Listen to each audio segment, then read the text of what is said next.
what I think about this whole concept of privacy is that you need to just restart and stop talking about privacy, because I don't know what that means, and go back to giving users control over their own data and giving them the knowledge to do that effectively.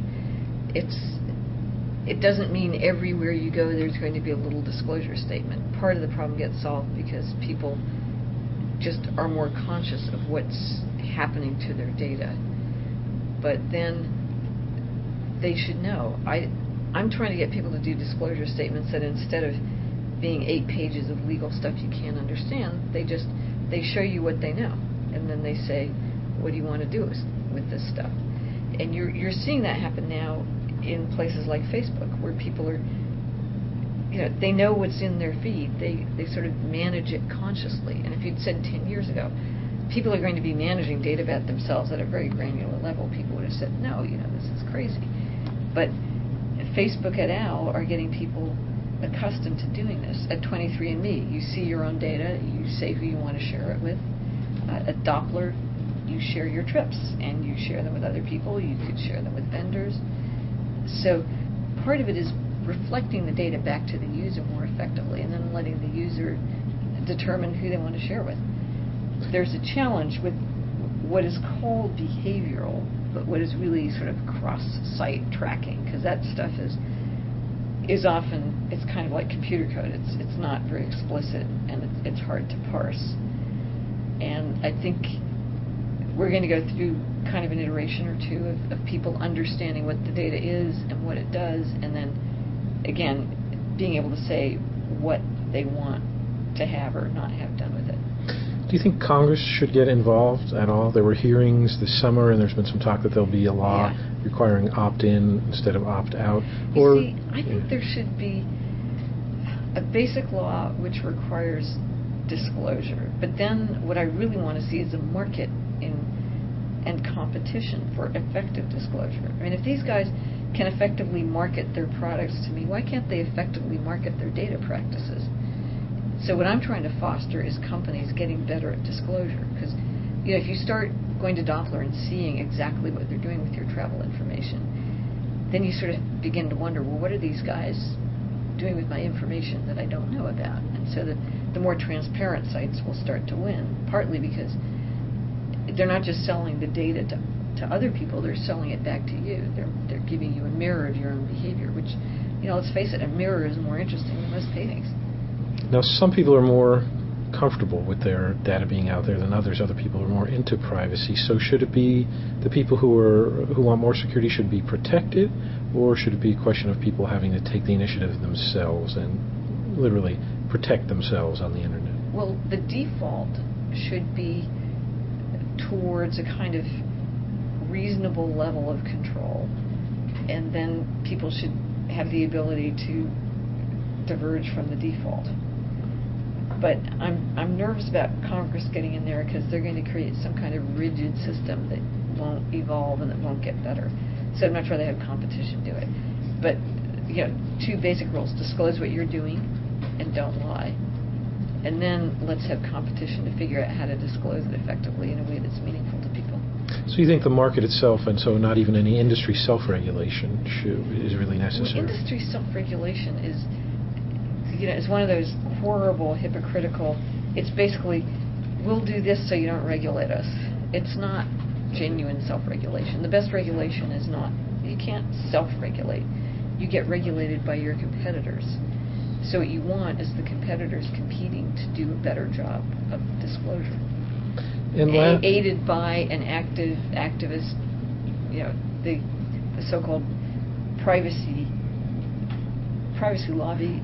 We need them. We also need the companies, and we need them to interact, and then we need to come out with a much better user-directed set of solutions that users can pick from.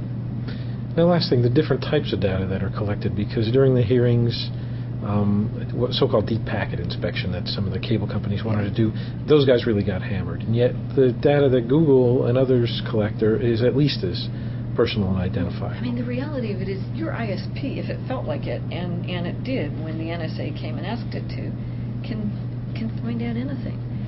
What's happened with Nebuad et al. Is it's become visible how much data those guys could collect if they wanted to. The issue is simply how are they using it. I mean, to the extent that this information is available for someone to pick off if they want to, if they either break their own promises, as the telcos did at the urging of the U.S. government, or if some rogue employee within a telco does it, the data's there. The only issue here was, well, are we going to sell it to advertisers to use it? I mean, is my privacy really broken if some computer knows my behavior and then shows me an ad? No. But it becomes visible to me that the computer knows this stuff because of the kind of ads I'm getting. So the rhetoric is in the wrong place. Privacy is what other people know about me. I may not want them to be able to do that. I want companies to have practices that say they don't collect the information. But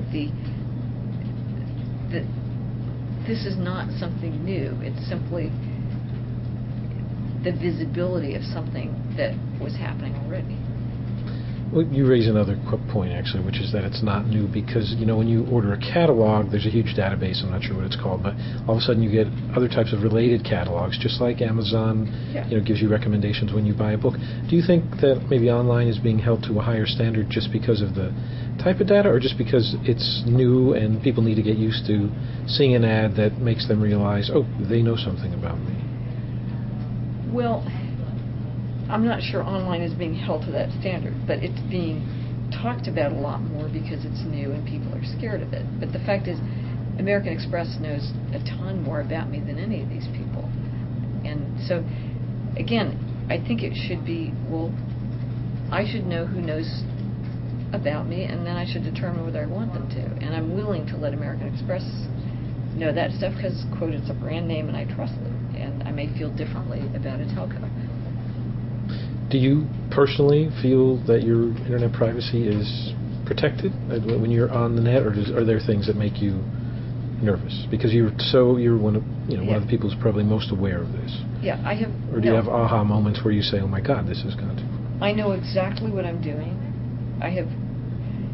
I would never, if I was an axe murderer, I would never discuss it in email, and I wouldn't buy the axe online because anything is findable.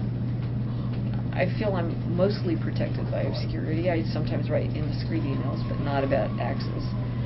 And you need to be aware that might happen. You need to sort of say, well, what are the risks? And a lot of stuff, if someone went and published my emails, it would be probably more embarrassing to them for having done it. But this is me. Other people, if they really care, I think many of them don't quite understand how easy all this information is to find if anybody really is trying to.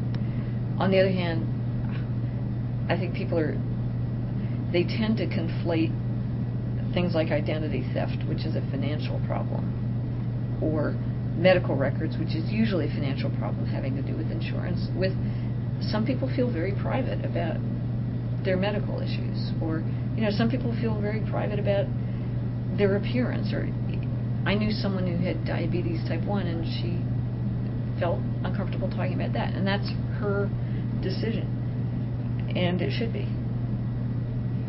Okay, Esther, thanks so much. Thank you.